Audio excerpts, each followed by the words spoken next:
passionate, driven, enthusiastic, euphoric.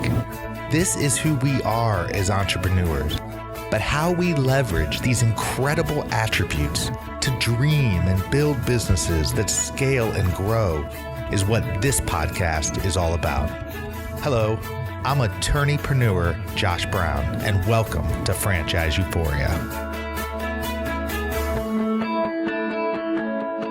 Hello, and welcome back to another episode of Franchise Euphoria, where we help aspiring franpreneurs buy and grow the right way through franchising. Today, I am thrilled to have Ktaylor on the show.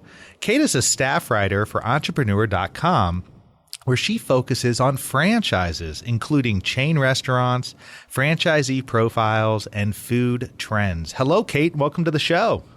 Hi, Josh. Thank you so much for having me. Yeah, thrilled to have you. You're the first entrepreneur.com writer I've ever had on the show. Well, I'm excited to be the first. I've been covering franchises here for about a year and 3 months, and it's been a great time. I've learned a lot about franchising. Well, have you always focused on the franchise sector, or how did you get involved in that aspect? Since I came to Entrepreneur, I have been. When I was hired, I wasn't really sure what my focus would be here, and when I started, there wasn't really anyone reporting just on franchising, so that became my beat pretty quickly, and it's been a really interesting time. I've learned a lot pretty fast, I hope, but it's been good. It's such an interesting industry.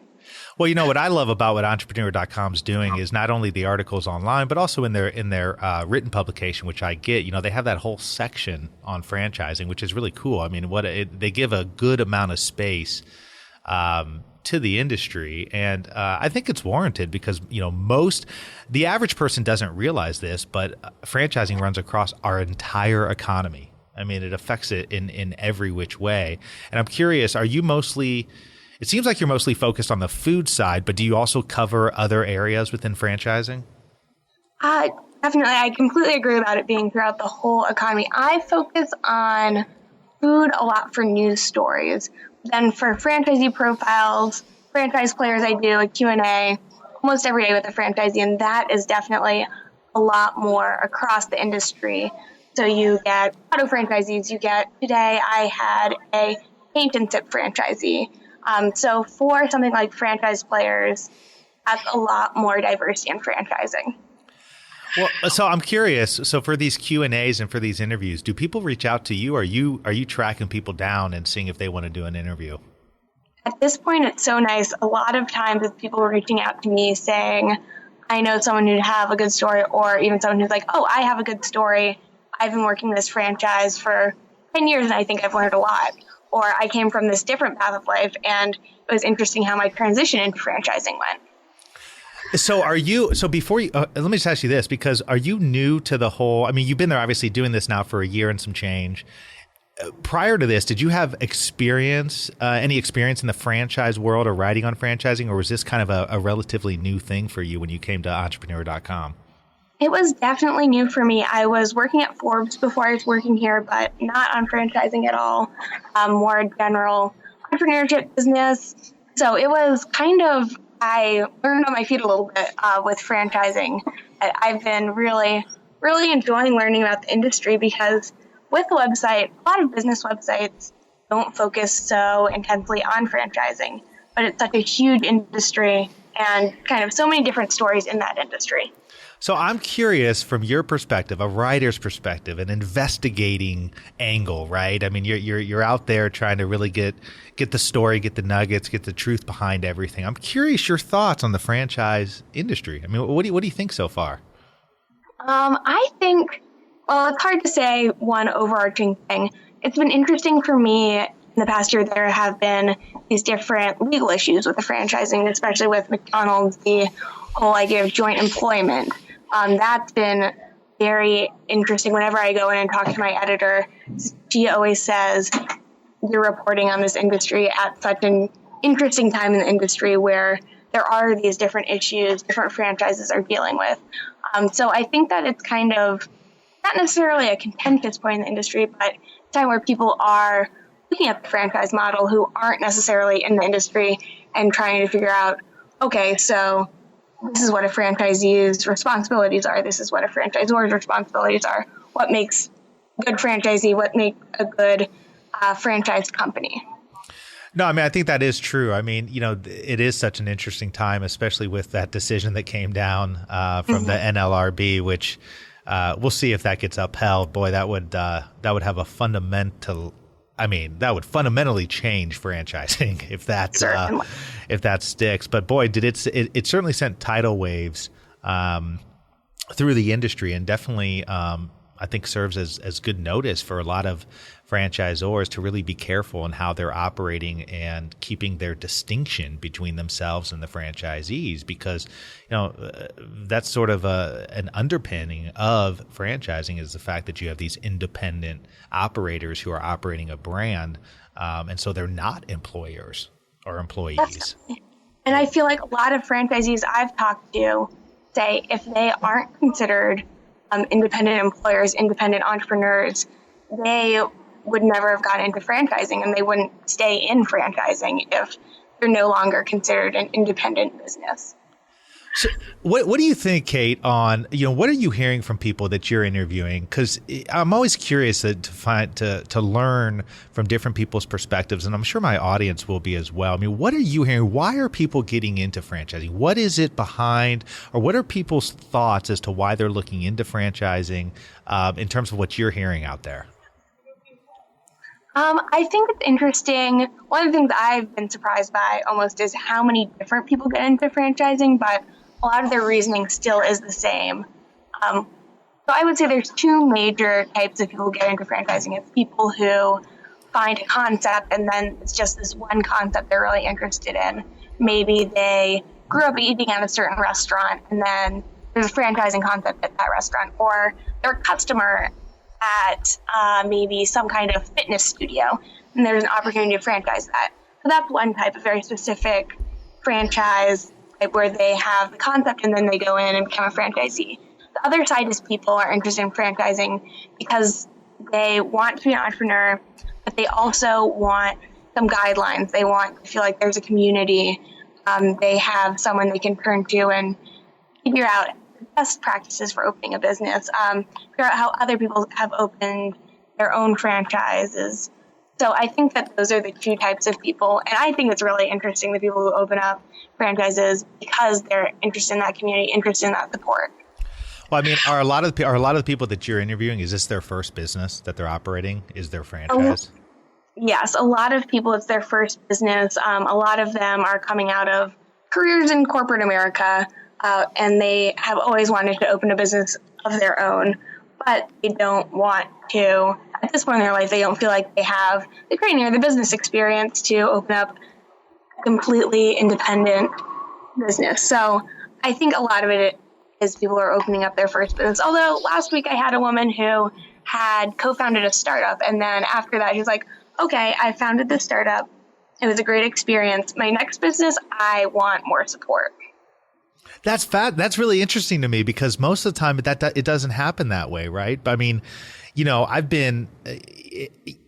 know with franchising, at least my opinion is that it takes a certain kind of person who's got operating skills and a good manager, and that's why a lot of times people who come from corporate America, but a lot of make a great fit for franchising. But a lot of times when people have tasted that true entrepreneurial spirit of, starting something from nothing, it's usually the type of person who would make a terrible franchise owner. Right.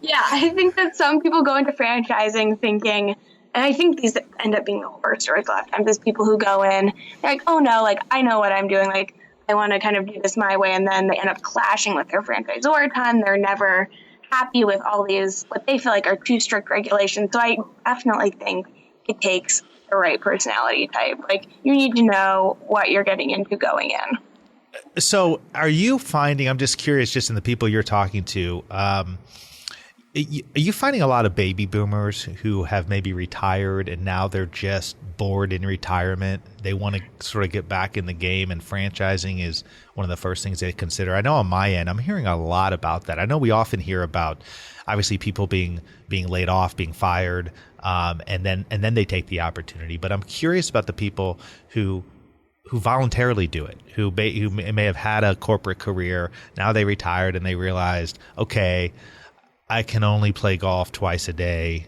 for so long, right? Now I want to get back in the game and do something. Are you meeting a lot of those people? So many of those where I'm coming up with a headline and it'll be like from executive to burger franchisee, or like from one career to another, from pro football player to fitness franchisee, where people come from a career and then they're finished with that career. They've like kind of succeeded as much as they feel they can in that field. They'll be retired for a couple years, maybe even just for a little while. And they're like, I want to continue working in some way. I want to make more money for my family. I want to actually kind of be more busy. I don't want to like completely retire at this point. So that is definitely, I would say, I don't even know, 75% of the people I talk to for franchise players are coming from another career, or like a pretty full other career of some kind. Yeah, that's fascinating. So tell me, I'm curious, you've met a lot of people, as we've talked about. What's the most interesting franchise concept you've covered? Oh my goodness. Let me think for a second. What pops in your head? Don't think too much about it. It's got to be that first one. I know the most recent one I've been loving recently, for some reason, I've gotten a bunch about the sip and paint ones, where it's drawing and drinking wine. And those always crack me up. I always think that those would be fun and ones I would go to. Those are good. I don't think I've actually even covered this one. I saw this on Shark Tank, maybe.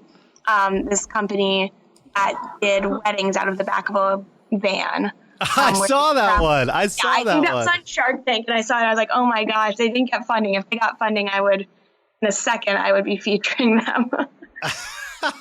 Oh, that's worth a feature though anyways, even though they didn't get funding. Still, I definitely someday I want to do all of the strangest franchising concepts, because there are some crazy ones out there. Well, so the Sip and Paint is kind of interesting because there's a franchise out of Indiana called Wine and Canvas. And I wonder if it's a similar thing where you essentially, you get together, you drink wine, and you do painting and artworks and stuff like that. And it's quite popular. I know, those are like getting to be very popular. And there's something that when I first heard about it, I think I first heard about it almost right when I started Entrepreneur. I was like, that's funny. Like, that doesn't seem like that'd be something I'd take off. And now I feel like I have covered like 6 of these different chains. So it's clearly more of a business than I realized it was. Well, so obviously you watch Shark Tank. I'm assuming you watch The Profit too with Marcus Lemonis, right? Yes, I was able to actually meet Marcus Lemonis last week, which was a really great opportunity. It was great to talk to him about different business tips. Tell me about that, because I saw recently you just put up an article on the Crumbs Bakery in New York, which I think he's an investor in now. Yes, he is. He is now one of the owners of the bakery, and I was able to meet him, and we actually met at the Crumbs down the street from the Entrepreneur office, which was a fun place to do our business meeting. But I've been covering Crumbs. I walk by Crumbs almost every day, so it's one of the franchises that I have a personal interest in keeping up on, and it's kind of been an interesting story how they're such a huge company and then they're suddenly bankrupt. They close down all the stores right away, and then sudden someone's swooping in to buy them. So it was great talking to him about what he's seeing for Crumbs' future, which is not necessarily as many cupcakes and more other concepts as well, bringing in more cookies, more bagel croissant, more kind of ice cream treats, things like that. It was great being able to see him in Crumbs talk about Crumbs. Well, it's interesting. Well, first of all, does Crumbs live up to its reputation? I mean, everybody says it's fantastic. I'm a big Crumbs fan. It was always before that they all closed down this summer, it was my go-to to bring for people on their birthdays. So I am personally a Crumbs fan. Well, I'm curious how they do, because you're right. I mean, not everybody wants a cupcake, but maybe they want a cookie, a croissant, or something else. So, I mean, it's right in line with everything else that they're doing. It's just adding, I guess, other verticals or just broadening the scope of their offerings, which is probably a good idea in this day and age. I think it's definitely a good idea for them. Obviously, they've thought about it a lot, done a bunch of testing. For me, when I hear franchises, even Pizza Hut recently just doubled its menu. When different chains are bringing in this many new menu offerings, it's always, can they keep it up? Can they kind of keep up the back end of this, make sure that they're able to get customers what they want quickly enough, have everything in stock? So I think from the customer-facing end, it's definitely a good idea, but I'm always intrigued to see how it will play out in the supply chain. So let me ask you this. So, I mean, I know, obviously you cover a lot of interesting stories, a lot of positive stories. I'm curious on some of the horror stories, some of the bad stories, because, a big part of the audience are people who are maybe not yet in franchise, but maybe they're considering the jump to own a franchise. And I know, I'm curious what you've heard out there from franchisees who maybe have regretted the decision, that maybe could help some other people take the time to really do their due diligence before jumping into a franchise. I'm curious what you hear out there. I think that that's definitely a huge part of getting into franchising, is making the right decision. Obviously doing your due diligence is a huge part of it, but talking to as many people as you can before you go into it, knowing all the financials you can, just knowing what you're signing up for. As we talked about earlier, it takes the right personality type to be a franchisee. So also, I think from different people I've talked to, different franchises require different personality types. So make sure you know corporate, you know the other franchisees, you're able to talk to as many other franchisees as you can, and not just franchisees that the corporate office is like, oh, this person would be good for you to talk with. Try and reach out to everyone. People who have left the franchise would be especially good. People, make sure you can talk to someone, if possible, who left the franchise, hear their reasons for leaving, maybe something you could deal with, something that doesn't bother you. But if you talk to someone, they're like, oh yes, this franchise was a terrible experience for me, I felt like I was being ripped off, you should know that before you sign your franchise contract. Oh, absolutely. Now, I never asked you this, but I guess I'm curious. Are you the only one writing on franchises, or are there other people at Entrepreneur.com, the online version, who are writing on franchises? Online, I am the only staff writer. We have some contributors who are great, who write about franchising, but I'm the only staff writer in our office focusing on franchising. Wow, that's a big task. Well, listen, you're doing a great job. I read your stuff. I really enjoy it. I'm sure people in the audience do as well. What's the best way to get a hold of you? Best way to get a hold of me, I'm on Twitter, ktaylor on Twitter, but probably over email is the best way. It's on every one of my franchise player columns. I do read all the emails I get. Sometimes I take a little while to respond, but it's ktaylor@entrepreneur.com. Well, thank you so much for taking time. And listen, next time you run into Marcus Lemonis, tell him to come on my show. Be fantastic. I will. I'll encourage him. Thanks, Kate. Great talking with you. And look forward to maybe having you on in the future sometime with some updates. Definitely. I'd love to. Thank you. Thanks so much. Thank you.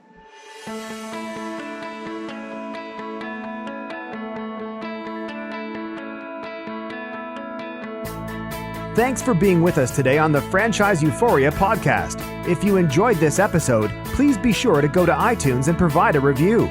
Also, please remember that although Josh Brown is a licensed and practicing attorney, nothing contained in this podcast should be construed as legal advice, because it is not. The information contained in this podcast is general and educational in nature, and none of it should be relied upon as legal advice. That being said, if you have questions for Josh and would like to contact him, please email him at josh@franchiseeuphoria.com. Thank you so much for listening, and we hope you tune in to our next weekly episode.